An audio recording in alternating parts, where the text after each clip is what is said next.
이렇게 예수님의 말씀이 제자들을 통하여 사도를 통하여 그대로 역사 가운데서 성취되어 가는 것을 보게 됩니다.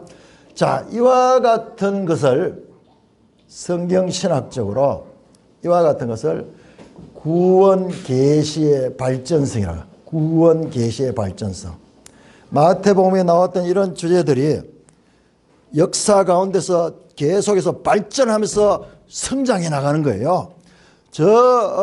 이스라엘의 갈릴리에서 시작한 것이 세계 중심인 그 로마로 나가고, 그리고 유대인들의 시작한 것이 모든 이방인으로 나가고, 이렇게 하나님의 구원 계시가 역사 가운데서 발전적으로 전개되어 가는 것을 한마디로 구원 계시의 발전세는, 구원 계시는 하나님의 말씀이에요. 하나님의 말씀이 역사 가운데서 성취되어 가는 거예요. 이렇게 성취. 지금도 이 모든 이방인 속에 저와 여러분들이 그 속에 지금 포함되고 진행 중에 있는 거예요. 진행 중에. 저는 여러분들에게 성경의 좋은 교훈이나 이런 것도 중요하지만 성경이 어떤 책인가?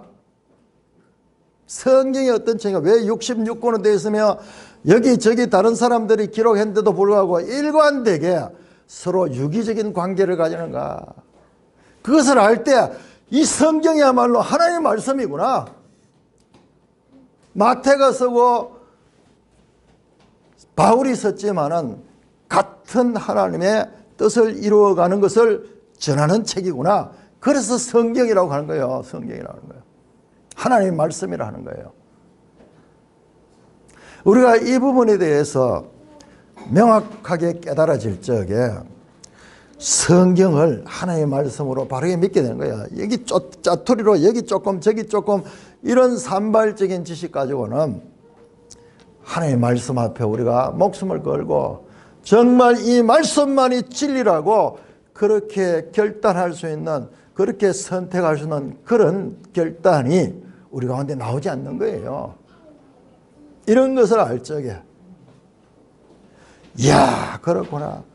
그리고 이런 관계성을 점점 더 깊이 알 적에 하나님의 뜻이 보이는 거예요. 하나님의 뜻이. 로마서는 우리 신약 성경 가운데서도 가장 사랑받는 성경입니다.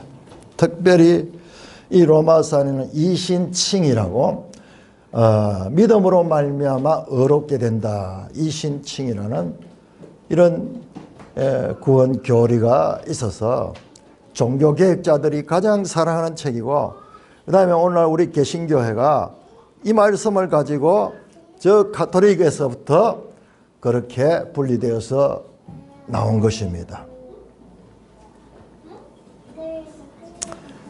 루터는 로마서를 성경 중에 최고의 성경이라고 높이 평가하며 로마서를 통하여서 종교개혁의 이 횃불을 높이 들었습니다. 과연 그의 말대로 로마서는 인간의 죄에 대해서, 그 다음에 믿음에 대해서, 예수 그리스도를 통한 구원에 대해서, 의롭다함을 받는 칭의에 대해서, 그 다음에 성화 8장에는 성령으로 우리가 어떻게 거룩해질 수 있는가를 가리키는 기독교의 근본 교리들이 집약된 책이 로마서입니다. 그래서 로마서가 그렇게 중요합니다. 그런데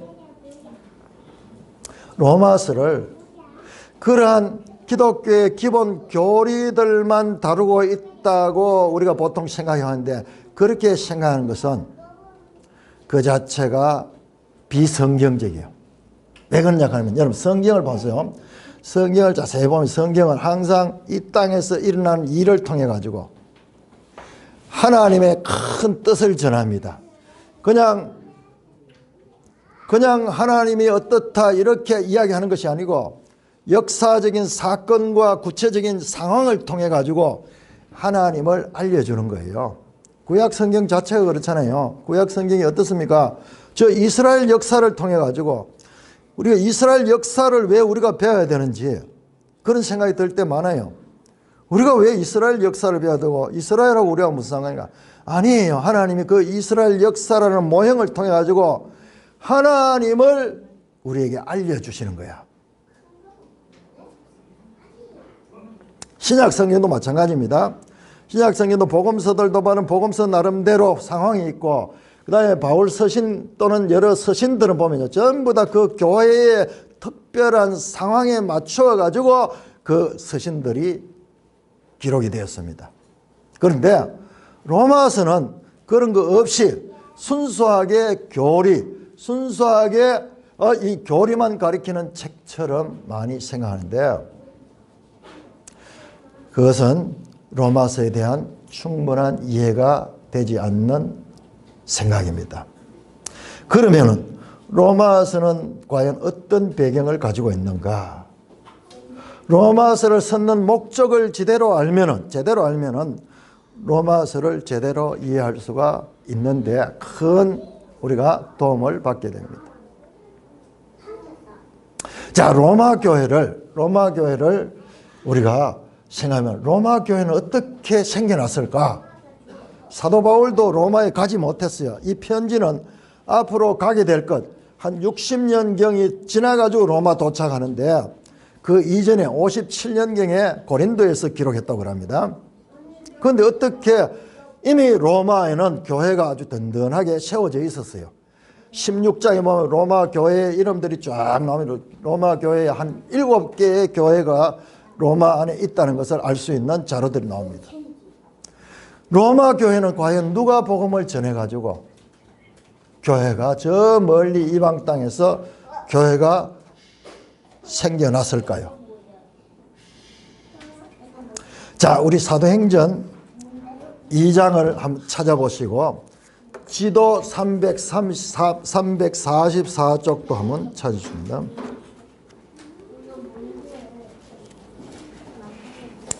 지도 344쪽과 사도행전 2장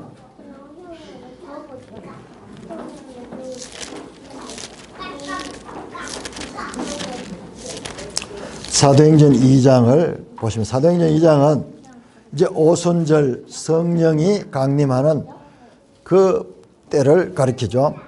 자, 그때 오순절에 여러 나라에서 유대인들이 여러 나라에 흩어져 있던 유대인들이 예루살렘에 와서 오순절 절기를 지키기 위해서 왔는 거예요. 그럼 2장 9절에 보시면은 그때 왔는 사람들의 나라가 나오는데 2장 9절에 보면 바데인과 메데인과 엘람인과 메소포타미아 쭉 나오죠. 그 다음에 10절에 보면은 10절에 리비아 여러 지방의 사람 로마에서부터 온 나그네 곧 유대인과 유대교에 도는 사람들과 그 다음에 그레데인과 아라비아인들 쭉 나오죠. 자, 그 내용이 우리 지도 344쪽과 345쪽에 지도가 그걸 가리키고 있는 거예요. 전부 여기에 우리 지도에 보면은 여기 동그라미 표시 있는 것이 유대인들이 사는 곳이에요. 유대인들이 살다가 오순절 절기를 지키기 위해서 이쪽에 한번 보실까요? 절기를 지키기 위해서 이 먼 곳에서 여기 예루살렘으로 왔는 거예요. 예루살렘으로 왔는 거예요. 이쪽에도 있고 동쪽으로 서쪽으로. 여러분, 유대인들은 왜 이런 많이 흩어져 살고 있을까요? 바로 우리 구약 역사를 통해서 그렇게 된 거예요. 하나님은 유대인들이 강대국의 지배를 받아서 많은 압박을 받고 이러면서 많이 흩어지게 만드는데 그 흩어지게 만드는 것 자체가요, 나중에 이 복음이 전 세계로 전파되는 전초 기지가 되었어요. 그리고 이들의 시각이 국제화되는 그런 시각을 만들었어요. 이때 2장 10절 이때 로마에서도 유대인들이 왔다가 여기서 예수를 믿게 되는 거예요. 그리고 베드로에게 세례를 받고 돌아가서 교회를 세우는 거예요. 교회를 세우는 거예요. 그게 언제냐? AD 30년이에요. 예수님이 돌아가신 해. 그리고 그 해에 오순절에 성령이 임했고 그때 로마에 있는 유대인들도 이 오순절에 와서 베드로의 설교를 듣고 회심을 하고 성령을 받고 세례를 받고 본국으로 돌아가서 교회를 세운 것입니다. 사도행전을 보면은요, 사도행전 10장까지는 교회도 유대인 교회에서 유대인밖에 없었어요. 그러나 10장부터 해서 이방인 고넬료가 등장하고요. 그리고 8장에 보면은 예루살렘 교회에 유대인들로만 모여있는 예루살렘 교회에 박해가 일어납니다.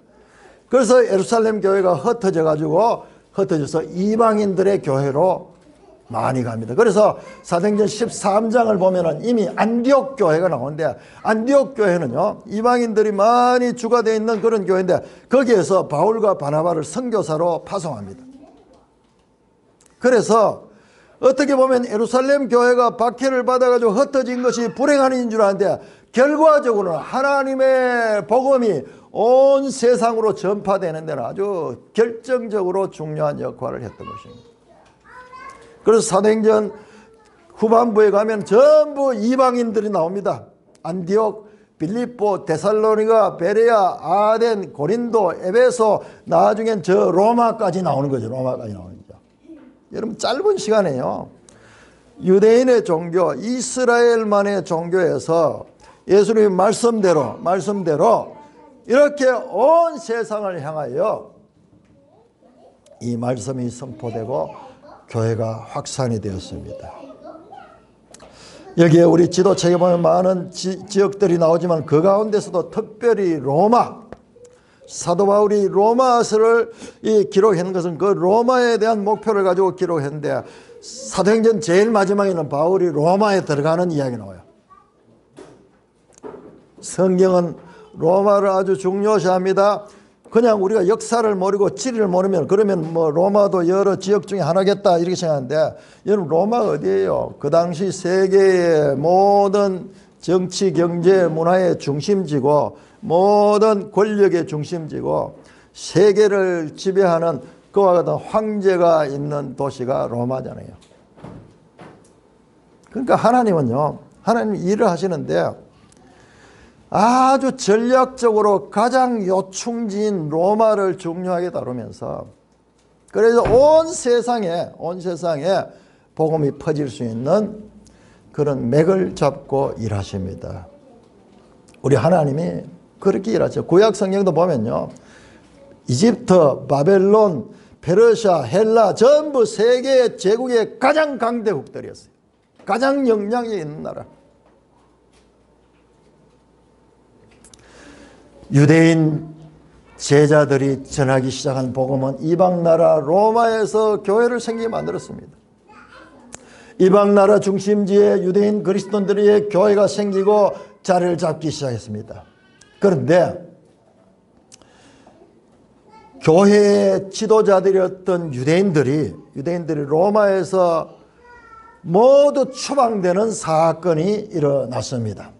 제가 지난 수요일날 이 말씀을 짧게 드렸는데요, 너무 중요하기 때문에 다시 한번 여러분들이 이걸 들어야 돼요. 자, 우리 지도 271쪽을 열어보시고 화면을 우리 다음 조각상을 한번 띄워주시기 바랍니다. 자, 지도 271쪽. 자, 271쪽 보면은 로마의 초기 황제들 하면서 명단이 쭉 나오죠. 그 가운데서 우리가 누가복음에 등장한 게 가이사르 아구스토입니다. 제일 먼저 나오고요. 그 다음에 예수님 당시의 황제가 티베리우스 두 번째고요. 그 다음에 우리 성경에 안 나오는 인물이 갈리기울라라는 왕이 있고요. 그 다음에 오늘 이 사건과 중요한 연관이 있는 건 클라우디우스 황제예요. 네 번째 황제. 그 클라우디우스의 조각상이 바로 이 조각입니다. 이 조각, 이 클라우디우스 황제의 조각입니다. 자, 거기에 보면은 클라우디우스 황제의 주요 사건을 한번 볼까요? 주요 사건. 자, 재위 연도는 AD 41년에서 54년이야. 54년.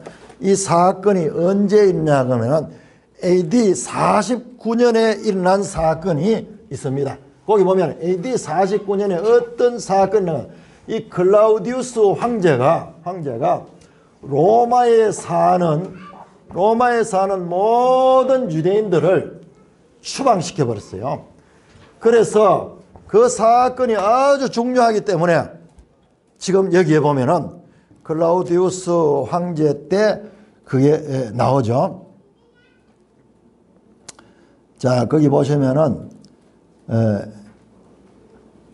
바울의 1차 전도 여행, 클라우디우스가 유대인들을 로마에서 추방하는 칙령을 공포했다. 이게 AD 49년이에요. 그래서 로마에 있는 유대인들은 다 로마에서 추방당하는 거예요. 이게 49년, 1949년이 아니고 그냥 1세기 그냥 AD 49년. 지금부터 2000년 전의 이야기입니다. 예, 여기 나오네요. 자, 클라우디우스가 유대인을 로마에서 추방했다. 자, 그래서 이 사건이 왜 추방했는가? 역사가들이 연구를 해보니까요. 여러분 생각해 보세요.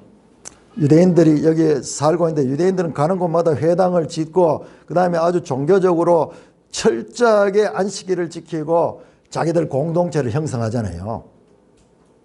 그랬는데 AD 30년에 유대인들이 오순절날 예루살렘에 갔다가 거기서 복음을 듣고 회심해서 예수님을 주로 믿고 여기 와서 교회를 세웠는 거예요. 그러니까 유대인 공동체는 신앙의 하나로서 이렇게 안정되게 있었는데 갑자기 그리스도인 공동체와 그리고 전통 유대교 공동체 간에 마찰이 생기는 거예요. 이 사람들은 신앙을 철저하게 지키기 때문에 이것은 보통 흐릿한 신앙을 가진 나라 같으면 이렇게 살고 저렇게 살지만은 이들 간에 분열이 생기고 갈등이 생기고 심지어는 심한 충돌까지 생겼습니다. 그러니까는 세계 최고의 도시 로마에서 이런 일들이 일어나는 것을 로마 황제가 두고 보지 못하고 그 유대인들을 정통 유대인들이든지 그리스도인 유대인들이든지 다 로마에서 추방해버리는 거예요.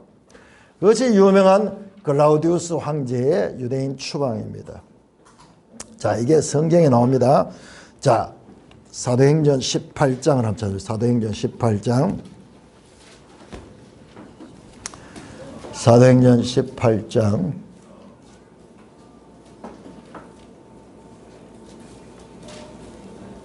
이 절 보시면요. 2절. 자, 바울이 고린도에서 어떤 사람을 만나는데 어떤 사람인가 보세요. 2절 같이 있으면 시작. 아굴라라 하는 본도에서 난 유대인 한 사람을 만나니 클라우디오가 모든 유대인을 명하여 로마에서 떠나라 한 거로 그가 그의 아내 브리스길라와 함께 이달리아로부터 새로 온지라.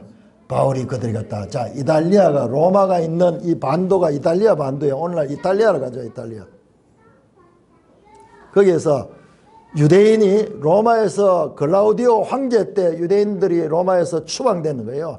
두 사람이 나오는데 아굴라와 그 아내 브리스길라예요. 이 두 사람이 부부인데 아주 독실한 크리스찬이고요. 성경에 대한 지식도 해박해요. 나중에 이 아볼로라는 알렉산드리아 온 이 아볼로를 성경을 가르치기도 하는 그런 분이에요. 자, 여러분들 로마서 16장 한번 열어보세요. 16장. 로마서 16장 3절 한번 같이 읽겠습니다. 3절. 여러분, 이게 성경이에요. 여기저기 수많은 인물들과 사건이 나오고 역사적인 그런 이 사건들이 나오는 이 역사와도 연결이 되고 성경과 성경 안에서도요. 자, 16장 3절 같이 읽으면 시작. 너희는 그리스도 예수 안에서 나의 동력자들인 브리스가와 아굴라에게 문안하라. 이게 로마에 있거든요. 여기 브리스가와 아굴라가 누구냐 그러면은 방금 사도행전 18장 2절에 나왔던 아굴라와 브리스길라야. 브리스길라. 이게 헬라식으로 하니까는 좀 약칭이 되어 그런데 브리스길라와 아굴라 부부. 5절에 보세요. 제 집에 있는 교회, 이 브리스길라와 아굴라의 집에서 교회로 모이는 거예요. 교회로 모이는. 그들이 얼마나 사도 바울과 동력을 했는지 4절에 보면 그들은 내 목숨을 위하여 자기들 목까지도 내놓았다. 나뿐만 아니라 이방인의 모든 교회도 그들에게 감하라. 로마에서 와서 추방돼 가지고 있으면서 여기저기 있으면서도 교회를 충실하게 섬겼던 인물이 바로 브리스길라와 아굴라 부부인 거예요. 이들이 지금 사도행전에서는 추방돼 가지고 고린도에 있었고, 이때는 고린도에 있었고, 지금 그 로마서 16장은 이것은 60년대 이후로요. 60년대 이후 지금 그 로마서가 기록된 게 AD 57년이거든요. 57년. 자, 49년에서 54년까지 네로 황제가 될 때까지 5년 동안 유대인들이 추방당해서 그래서 유대인들이 로마로 돌아가지 못하고 이방 나라 여기저기 떠돌고 있었던 거예요. 이때 브리스길라와 아굴라는 고린도에서 바울을 만났던 거예요. 그 다음에 로마서 16장에 나오는 지금 브리스길라와 아굴라는 이제 로마에 있는 거예요. 로마. 여기에서는 지금 로마에 도착했네요. 이들이 오랫동안 타지에 살다가 이제 클라우디우스가 죽고 난 다음에 그 유대인 추방령이 폐지가 되어서 다시 본국으로 돌아가는 거예요. 그래서 5년 동안 유대인들이 추방이 되었습니다. 자, 그런데 이 사건을 통해서 어떤 일이 일어나게 됐냐 그러면은, 여러분 한번 생각해 보세요. 상상력을 발휘해야 돼요. 자, 로마 교회의 지도자들은 유대인들이었어요. 유대인 그리스도인들이 교회 지도자였어요. 근데 갑작스럽게 유대인들은 다 로마에서 추방당하게 되니까는 로마 교회에 남은 사람들은 누구냐 하면 전부 이방인들만 남아있게 되는 거예요. 여러분 충격적인 일이잖아요. 자, 우리 산돌교회 목사님이 있었는데 목사님이 없어지니까는 지금 요즘 같이 무슨 딴 데 목사님 데려오고 이런 형편도 안 되니까는 이제 우리 교회 자체 내에서 이 교회 예배를 드려야 되는데 여기에 지도자를 새로 세워야 되고 그 다음에 모든 것들이 이제 자체적으로 운영을 해야 되는 거예요. 지금 그런데 이 교회도 이제 이 어린 교회에다가 그리고 이방인들은 전혀 성경도 잘 모르잖아요. 유대인들이 속 빠져나가 보니까는 이제 로마는 이방인 교회가 시작이 되는 거예요. 예배는 빠지지 않고 드리는데 예배를 어떻게 드려야 하는지 잘 모르고 성경도 잘 모르고 설교를 하려고 해도 그렇고 그렇지만은 이빨이 없으면 잇몸으로 산다고요.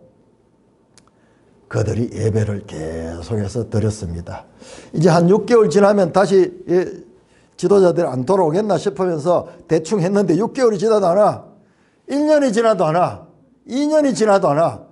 그러면서 설교하는 사람도 이 사람 저 사람 했다가 누가 좀 잘하는 사람 나오니까는 그 사람이 맡았을 수도 있고 어떻게 된지는 알 수 없지만은 자체적으로 이방인들끼리 예배를 드리고 그렇게 하면서 1년, 2년, 3년, 4년 지나면서요. 오히려 교회가 유대인들하고 함께 있을 때보다도 더 부흥해 버렸어. 로마 안에서 영향력 있는, 왜 그러냐 하면은 아주 기독교가 매력 있는 것이요. 이방인들이 들어오기에 너무 좋은 것이 뭐냐. 여기는 종이나 자유자나 부자나 가난자나 남자나 여자나 구별이 없는 거, 차별이 없는 거예요. 여러분 그런 단체가 세상에 어디 있어요. 여러분 우리나라 생각해 보세요. 우리나라 구한말까지 양반이 있고 상놈이 있고 신분 계급의 차별이 있어가지고 그렇게 이 한 나라에 살면서도 차별 대우를 받고 짓밟히는 사람들은 짓밟히고 계신데 1세기에 이미요 그런 차별이 완전히 철폐되어 있는 그런 공동체가 있으니까는 특별히 로마에는 노예들이 세계 각국의 노예들이 많이 있었거든요. 그 노예들이 교회에 가면 대접을 받는 거예요. 그러면서 이 이방인 교회가 많이 모이게 되는 거예요. 예수님의 사랑을 가르치고 뭐 교리나 이런 건 없어요. 단지 강력한 성령의 역사하심으로 그들이 사랑의 공동체를 이루니까 많은 상처받은 자들, 소외된 자들, 여러분 그 16장에 보면 사람들 명단이 쫙 나오는데요. 거기에 종들 이름, 여자의 이름들도 많이 있어요. 여러분, 여자가 무슨 토병을 가지거나 여자가 우리 교회 지금 함께 예배드리는 이런 것이요. 우리나라도 초창기에는 여반, 남반 따로 있어요. 중간에 카텐을 제가 따로 분리했어요. 그런 차별이 없는 그런 공동체가 생기니까는 그 로마 교회가 성장하고 부흥했는 거예요. 그리고 자체적으로 자생적으로 교회가 이루어져 가게 되는 거예요. 그러면서 5년 지나니까 제대로 자리를 잡았는 거예요. 여러분 이 역사를 보니까 우리나라에도 마찬가지였어요. 우리나라도 선교사들이 와서 교회를 세웠잖아요. 그런데 일제시대 때 선교사들이 계속 독립운동에 뒤를 대주고 그런 정신을 불어넣고 이러니까요. 일제에서 선교사를 다 추방시켰어. 그래서 불행한 줄 아는데 오히려 교회가 자생적으로 자체로 목사를 세우고 지도자를 세우고 이렇게 하면서 자생적인 한국교회가 자리를 잡기 시작한 거예요. 뿐만 아니라요. 저 북한에 공산당이 들어오니까는 북한에서 기도교를 받게 하니까 북한의 기독교인들이 대거 남아해 왔는 거예요. 그러니까 이 남한 땅은 교회가 곳곳에 세워지면서 경쟁적으로 세워지면서 구석구석까지 오늘날 이와 같은 현상이 일어나는 거예요. 공산당에 의해서 박해를 받은 교회가 불행한 일인 줄 아는데 이 남한 땅이 축복이 부어지는 그와 같은 계기가 되는 거예요. 이게 교회의 역사예요. 복음은 짓밟힐수록 더욱 강하고 더욱 넓게 퍼져나가는 역사가 바로 교회의 역사예요. 유럽도 마찬가지예요. 자, 그렇게 언제까지나 우리 코로나처럼 계속 언제 끝이 날 줄 몰랐는데 그 끝이 왔어요. 5년 만에 이제 이 추방령이 폐지가 되고 유대인들이 돌아왔습니다. 그래서 사랑하는 이방인 그리스도인 교회 형제들과 만나서 얼마나 감격을 했는지 몰라요. 그런데 교회에 와보니까 낯선 사람이 너무 많이 있어. 유대인들은 이제 그 안에서 모르는 사람이 더 많아. 여러 이방인 각계각층의 사람들이 교회 안에 들어와 있어요. 지도자들이 옛날 그 자리를 유지할 수 없어요. 왜냐? 이방인들이 자생적으로 지도자가 되고 잘 운영해 나가고 있는 거예요. 그러면서 오히려 역전이 되어버렸어요. 이방인 그리스도인들이 로마 교회의 다수를 차지하고 유대인 그리스도인들은 아주 소수가 되면서 여기서 문제가 생긴 게 특별히 성찬식 같은 거. 우리 지금 이렇게 성찬식 약식으로 하지만요. 그 교회는요. 식사를 정식으로 같이 했어요. 옛날부터. 식사하는 게 이게 교회 초대교회부터 오는 전통이에요. 아주 중요한 식사 교제예요. 그런데 유대인들은 음식이 특별하잖아요. 까다롭잖아요. 레위기 법을 따르잖아요. 그런데 이방인들은 그런 거 없잖아요. 그러면서 같이 함께 하는데 문제가 생기고 특별히 절기 문제에서도 유대인들은 특별하게 절기를 계속 지키려고 하는데 이 사람들은 잘 모르니까 그런 절기를 무시하게 되고 이러면서 유대인과 이방인 그리스도인 사이에 갈등이 일어나는 것이 14장에 자세히 나와요. 14장에. 음식 문제, 절기 문제, 15장에도 마찬가지. 자, 그런데 이렇게 이방인 그리스도인들과 유대인 그리스도인들 사이에 갈등이 일어나는, 이건 본질적인 거 아니에요. 본질적인 거 아닌데 문화적인 건데, 그러나 이런 것들이 문제가 되면서 교회 안에 많은 갈등이 일어나는 거예요. 그래서 사도 바울이 그 문제를 가리킵니다. 서로 용납하고 서로 비판하지 마라. 인정해 주라. 이건 본질적인 게 아닌 거라. 나중에 우리 14장 공부하면 보게 될 것입니다. 자, 제가 이 말씀을 자세히 드리는 것은요. 우리는 지금까지 로마서는 교리 문제, 가리키고 있는 책으로 봤는데 그것은 틀린 것은 아니고 바른 내용이지만 그러나 더 근본적으로 그 교리 문제가 왜 가르쳐지게 됐는가, 유대인 그리스도인들과 이방인 그리스도인들 간의 갈등을 화합시키는 그런 면에서 바로 이 교리 문제를 가르쳤고, 본질적으로는 유대인 그리스도인들과 이방인 그리스도인들이 하나됨을 촉구하는 그와 같은 의미에서 바울이 이 로마서를 기록했다고 볼 수 있습니다. 자, 그래서 내용을 듣다 보면요, 그런 것들을 우리가 확실하게 알 수 있습니다. 로마서 1장은 이방인의 죄를 나열하고 2장은 유대인의 죄를 나열하고 3장은 유대인이나 이방인은 다 죄인이다. 그러면서 이제 죄에 대해서 말씀하고, 그 다음에 예수 그리스도를 통한 구원은 유대인이나 이방인이나 차별이 없다. 자, 그런 걸 가리키면서요, 특별히 9장에서 11장까지 무려 3장에 걸쳐 유대인과 이방인의 구원에 관한 하나님의 계획이 어떤가를 설명하는 내용들이 나옵니다. 자, 그러면 유대인들 입장에서는 궁금합니다. 그러면 하나님 왜 우리 구약시대에 우리를 선택해가지고 우리에게 율법을 줬는가? 거기에 대한 질문 너무 궁금하잖아요. 유대인이나 이방인이나 아무 차이 없으면은, 그러면 유대인들은 왜 미리 부르고 왜 유대인들을 통해서 구약시대를 이루었는가? 거기에 대한 질문들이 나옵니다. 거기에 대한 답변이 나옵니다. 여러분들 로마서를 읽다 보면은 우리가 마치 후렴처럼 유대인이나 이방인이나 유대인이나 이방인이나 헬라인이나 이방인이나 차별이 없다. 헬라인이나 유대인이나 차별이 없다.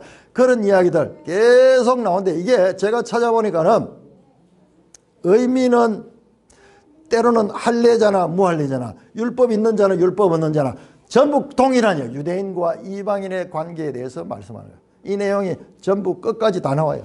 11장까지 계속 그 이야기 나옵니다. 그런 질문들, 왜 유대인들을 먼저 불렀는가? 그리고 이방인들이 나중에 불렀고 또 이방인들의 역할은 무엇인가? 이런 것들을 다 설명한 거예요. 다 설명한 거예요. 그러면서 바른 교회를 쓴 기독교의 기본 교리를 바르게 알 때 이런 유대인과 이방인의 하나됨의 문제도 해결된다고 가르치고 있는 것입니다.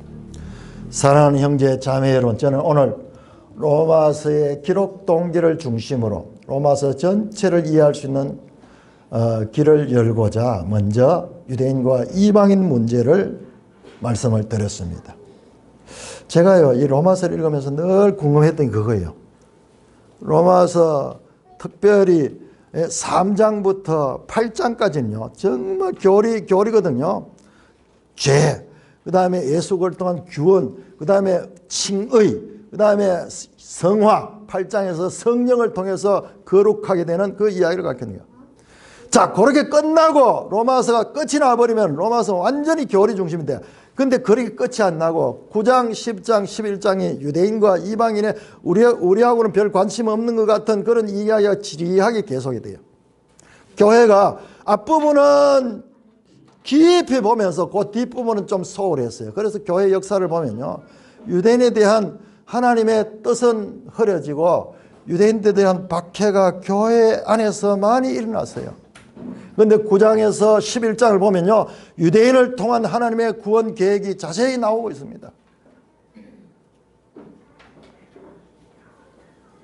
유대인과 이방인의 문제는 오늘 우리 이방인인 우리의 입장에서 봤을 때는 이게 당연한 거죠. 별거 아니죠. 차별 없는 거죠. 그러나 여러분 생각해보세요. 입장을 바뀌 1세기에 수천 년 유대인 중심의 종교에서 이제 예수님이 오시고 이제 교회 시대로 접어들게 되면서 이방인들이 함께 참여하는 이 문제는 참으로 중요한 문제였습니다. 그리고 많은 오해를 일으킬 수 있는 그런 문화적인 충격이 있는 문제예요.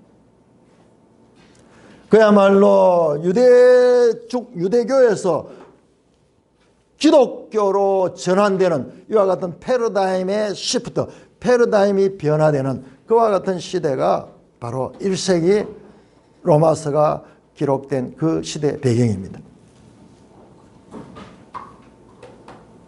오늘 제가 이 로마서를 보면서 이 이방인과 유대인, 오늘 설교 제목도 교회 해놓고 유대인과 이방이라고 했는 것은 바로 그런 배경을 가지고 있는 겁니다. 그런데 이런 주장을 한 사람은 오늘날 성경 신학자들 가운데 소수예요. 소수. 우리가 매일 성경 경우에도 우리 매일 성경 86쪽을 보시면 86쪽에 이 부분을 다루고 있거든요. 86쪽에 오늘 제가 설교했던 부분이 나오는데 1번 발신자와 수신자 기록 연대, 그 다음에 기록 목적 나오는데 이분하고 제가 이야기는 달라요. 다르지만은 그러나 제가 봤을 적에는 이 이방인과 유대인 문제가 로마 교회 안에 있었던 이 문제가 로마서를 기록하는데 아주 근본적인 동기가 되었다는 것을 저는 확신합니다. 제가 계속 이 문제에 대해서 의문을 가져왔거든요. 그러면서 이것을 알게 되니까는 이 역사적 배경을 알게 되니까요. 확 이게 와닿는 거예요. 진리는 서슴없이 와닿는 거예요. 우리가 앞으로 한 달 동안 로마서를 공부하게 됩니다. 여러분들 제가 매일 새벽에 하는데 아마 대한민국에서 제같이 자세하게 로마서를 풀어서 설교한 내용이 없을 거예요. 한 절 한 절 그렇게 하는데 여러분들이 이 로마서를 제대로 공부하게 되면요. 신앙에 대한 확실한 기초가 잡히게 됩니다. 앞으로 6월 한 달 동안 로마서를 공부하면서 자, 제가 오늘 말씀드렸던 이 서론 문제, 유대인과 이방인의 문제가 지금 말해가지고는 잘 이해가 안 해요. 그러나 본문을 통해서 보면 계속 일관되게 이어진다는 것을 확인할 수 있게 됩니다. 로마서를 공부하면서 기독교의 근본 교리들과 유대인과 이방인을 통해 하나님의 구원 경륜이 어떻게 이루어진 것을 바르게 알고 하나님의 말씀 위에 든든히 세워지는 여러분 개인과 산돌교회가 되시기를 주님의 이름으로 축원합니다. 하나님 아버지 은혜를 감사합니다. 이 놀라운 하나님의 구원의 경륜을 로마서를 통해서 알아갈 수 있도록 이와 같은 기회를 허락하여 주심을 감사합니다. 죄가 무엇이며 죄로 말미암아 절망할 수밖에 없는 인간들에게 하나님의 능력, 하나님의 의가 어떻게 예수 그리스도를 통하여 우리에게 전해지며 또한 우리 죄인들이 어떻게 구원을 받으며 또 어떻게 거룩한 삶을 살아갈 수 있을까를 가르쳐주는 이 로마서를 통하여서 우리의 신앙이 새롭게 되며 더욱더 말씀의 반석 위에 세워지는 신앙 될 수 있도록 이 기간 동안 저희들의 마음과 몸을 지켜주시고 집중력을 더하여 주셔서 하나님의 말씀이 어떠한가를 바르게 깨달으며 우리의 개인의 신앙의 성장과 또한 우리를 통해서 많은 선한 영향력이 이웃들에게도 전해지는 복된 시간 되게 하여 주시옵소서.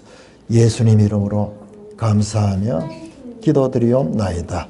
아멘. 찬송가 505장입니다. 505장.